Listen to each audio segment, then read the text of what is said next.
Je viens d'arriver à Dakar, capitale du Sénégal, ce pays côtier d'un peu plus de 16 millions d'habitants. Je me lie rapidement d'amitié avec mon taximan, Abdou. Comment t'appelles? Salima. Salimata. Ah, C'est bien. Salima. Salimata. Moi c'est Abdou. Eh ben, Abdou, enchanté. Ouais, merci. Comme vous, hein. À peine arrivé, je passe directement devant le fameux monument de la Renaissance africaine, la plus grande statue d'Afrique, haute de 52 mètres. Inaugurée en 2010, elle vise à symboliser la dignité et la mise en lumière du continent. Je suis partie la voir de près et je peux vous confirmer qu'on ressent un immense sentiment de puissance devant. On continue notre trajet sur la corniche, la fameuse corniche de Dakar où se regroupent tous les sportifs, mais aussi tous les hôtels de luxe, comme le Terrou-Bi ou encore le Radisson. Ce qui contraste d'ailleurs avec le village plus authentique de Soumbédioune, situé quelques mètres plus loin. C'est un village traditionnel de pêcheurs où vous pouvez acheter du poisson frais ou admirer les fameuses pirogues colorées sénégalaises. Pas loin, vous trouverez le village artisanal de Soumbédioune, où des artisans exposent leurs tissus, leurs tableaux et surtout leurs statuettes. J'en profite pour apprendre mes premiers mots en Wolof. Comment on dit Dakar, c'est très beau en Wolof? Dakar Nerna. Dakar, Nehna. Ouais. Dakar, c'est Neh.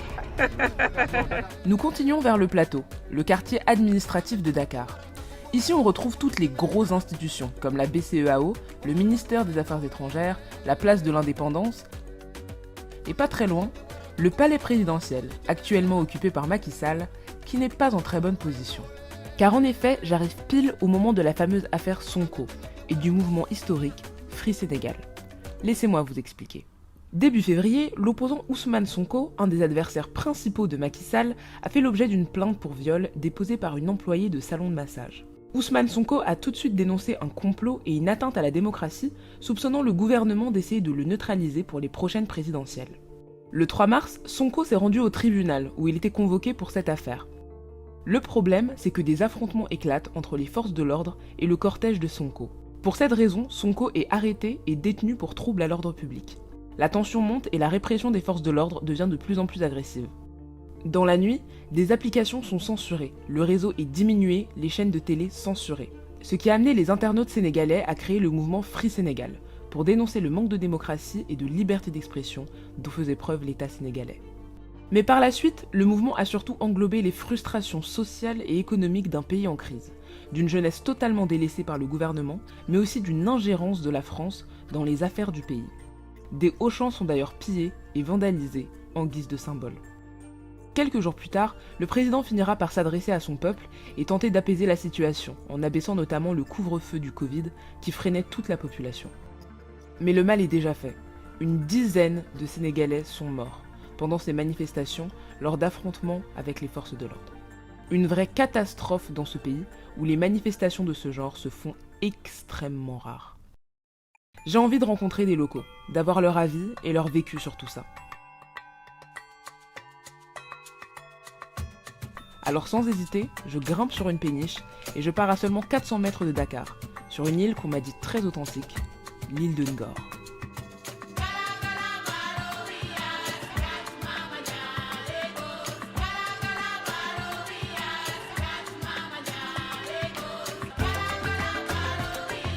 Car l'île de Ngor, c'est ça, une petite île de 100 mètres carrés à peine qu'on appelle l'île des artistes. En effet, cette île avait été prise d'assaut par des peintres qui ont laissé la trace de leur art. Sur chaque mur, une peinture. Des mosaïques, des jardins floraux à chaque rue, des murs en pierre et des chemins qui débouchent sur une mer bleu-azur. Pas étonnant que cette île paradisiaque abrite désormais des villas de célébrités, notamment comme celle d'Akon. Sur mon chemin, je fais la rencontre de Mamadou, un sculpteur. Le Sénégal, c'est le pays de Teranga. Teranga, ça veut dire l'hospitalité. Welcome au Sénégal. Il me montre ses créations, des petits joyaux de culture sénégalaise. Ça représente le chef animiste. C'est des passeports qu'on montrait dans la frontière avant pour partir. Ça représente les passeports Diola et le passeport Mandingue. Donc c'était les passeports, quand on arrivait à la frontière, on montrait que ça c'est un Diola. Tu le montrais. Et si tu étais Mandingue, tu montrais le masque là. Ça représentait le Mandingue de chez nous. Ça c'est un jeu qui s'appelle Awale. C'est un jeu très intéressant que tu le vois dans tous les pays de l'Afrique. Cameroun, il y a d'autres pays qui l'appellent le Mankala. Il y a d'autres pays qui l'appellent. Chez nous, au Sénégal, on l'appelle le jeu à Wallet. Il me montre aussi ses masques en bois, un art important mais devenu très précaire depuis l'épidémie de Corona. Bon, nous les artistes, c'était dur pour nous. Nous, on reste depuis, ça fait 1 an. On est resté au mois de mars l'année dernière jusqu'au mois de mars de cette année. Ça fait 1 an, on n'a pas eu vu de touristes. Le couvre-feu, avec le corona, avec les problèmes qui sont dans la tête, les jeunes, ils ne peuvent plus se tenir. Nous, on n'a jamais connu ça. C'est la première fois qu'on connaît ça. Moi, j'ai 32 ans, je suis encore jeune. J'ai le temps d'avoir d'autres choses. Mais c'est la première fois que je vois ça au Sénégal. On m'avait dit qu'il y avait déjà eu des manifestations en 2011. Ouais, mais c'était pas comme ça. C'était pas comme ça. On ne cachait pas les Auchan ou les grandes stations de service. Et là, c'était pour changer le président. Mais ça, c'est le contraire, c'est autre chose. Donc moi, je pense que tout ce qui amène tout ça, c'est la crise. En effet, si la pandémie a ralenti l'économie du pays, pour les artisans qui dépendent majoritairement du tourisme, ça a été l'arrêt total. Depuis le premier cas de coronavirus au Sénégal il y a 1 an, près de 2 millions de personnes de plus sont tombées dans la pauvreté. On passera la soirée à parler de tout ça, à refaire le monde, en jouant au fameux jeu à Wallet. Bon, je joue pas ça, sinon c'est de la triche. Non, tu peux jouer comme T'es ça sûr? après, ouais, vas-y. Ok. Parce que même si je peux t'aider, je te gagne. Hein. Ok. C'est le matin sur l'île de Ngor, et il est temps de vous montrer la petite merveille où je séjourne. C'est une maison d'hôte avec des décors magnifiques, des mosaïques de porcelaine, des mosaïques de miroirs, une cuisine en extérieur, un sol fait de coquillages et un salon qui fait office de galerie d'art africain.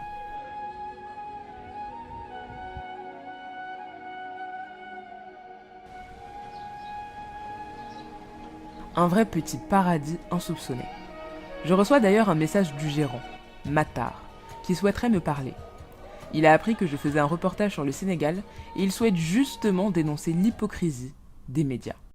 Il y a certaines personnes qui n'ont jamais mis les pieds en Afrique et quand tu leur parles de l'Afrique, ils vont tout de suite vouloir te parler de l'Afrique alors qu'ils ne sont jamais venus ici. Donc quand ils vont te parler de ce qu'ils ont vu dans un film. Ils vont te parler de ce qu'ils ont regardé dans un documentaire. Alors que le documentaire, le gars qui tourne ça, il était logé dans un 5 étoiles, avec un clim, il a un jacuzzi, il a tout. Et quand il sort, il va aller dans les endroits les plus reculés pour te faire un reportage là-bas et te montrer des gens qui ont faim. Pourquoi est-ce qu'il ne te montre pas là où il habitait lui? Il n'a qu'à te montrer là où il habitait. L'Afrique, si tu vois bien, dans plusieurs documentaires ou dans des films, les gens, ils montrent presque que le négatif. Des gens qui ont faim, des gens qui portent des chemises déchirées, voilà, des gens qui ne sont pas à la mode. Tu vois? Alors qu'il y a plein d'endroits aussi en Afrique qui sont très bien. Donc en Afrique, il n'y a pas de misère, comme ils disent dans les réseaux. C'est vrai qu'il y a certaines, parce que ça existe dans tous les pays. Voilà, des gens qui ont faim, des gens qui sont au chômage, ça existe dans tous les pays du monde. Voilà, mais pourquoi que ici, ils montrent que la mauvaise face. C'est ça. Il faut aussi montrer la face positive. C'est ce que j'essaye de faire du coup avec ce reportage. Ah ouais. On te souhaite beaucoup de réussite sur ce que tu as entamé, parce que franchement, ça sera une révolution aussi. Les gens, ils pensent que la révolution, c'est de se taper. Non. Parce qu'actuellement, on est dans un monde digital. Une seule personne peut parler à des milliers de personnes en une seule seconde. Donc la révolution se fait aussi dans ce monde-là. Ouais, c'est vrai, t'as raison. Voilà. Apporter une nouvelle image. Voilà, c'est ça. Une forme de révolution. Voilà. Une révolution par l'image et la représentation. Ce serait tellement efficace. Imaginez si depuis petit, on nous avait montré une Afrique belle, dynamique, prometteuse. Si depuis petit, on identifiait les Africains à des entrepreneurs, des artistes, et non des morts de faim. Je note mes pensées assise au Yadikon, le restaurant où j'ai pris mes habitudes. Une belle vue et de la bonne nourriture, bien fraîche. Le propriétaire Alassane se joint à moi. Ça c'est aujourd'hui le chef cuistot de Yadikon quoi. C'est lui le chef cuistot. Ouais. Il ne dit pas, mais il ne montre pas, tu ne vois pas sur sa manière, mais c'est un très grand chef cuistot quoi. Trop stylé. Donc toutes les belles choses qu'on fait à Yadikon, les bons repas et tout ça, c'est lui quoi. En tout cas, je sais déjà quelle est ma prochaine destination. Une nouvelle île, la plus visitée du Sénégal, l'île de Gorée. Voici Gorée, Située au large de Dakar, c'est une île symbole de la mémoire de la traite négrière en Afrique. Classée au patrimoine mondial de l'UNESCO, elle a été reconnue officiellement par l'ONU en 1978 comme île mémoire de cette tragédie.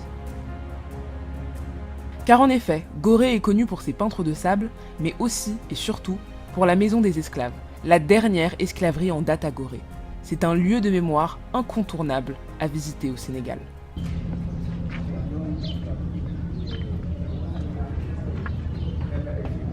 Barack Obama, François Hollande, beaucoup sont venus ici. On peut voir les cellules où les esclaves étaient parqués. La cellule des récalcitrants, qui avait pour but de leur tordre le dos.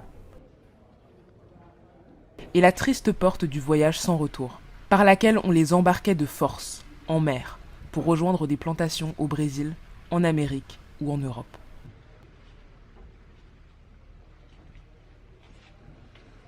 La visite est particulièrement émouvante. J'ai besoin de prendre un peu l'air pour décompresser. C'est difficile de réaliser que ça s'est produit ici, sur une île aussi belle, qui a pourtant été témoin d'une horreur pareille. Car cette île est belle, avec ses bâtiments très colorés, ses marchés, ses étals et ses vendeuses charismatiques.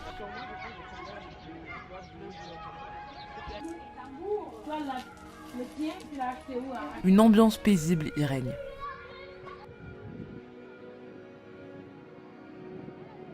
Et pour bien finir la journée, 2 abonnées sénégalaises qui me reconnaissent. Toujours un vrai plaisir.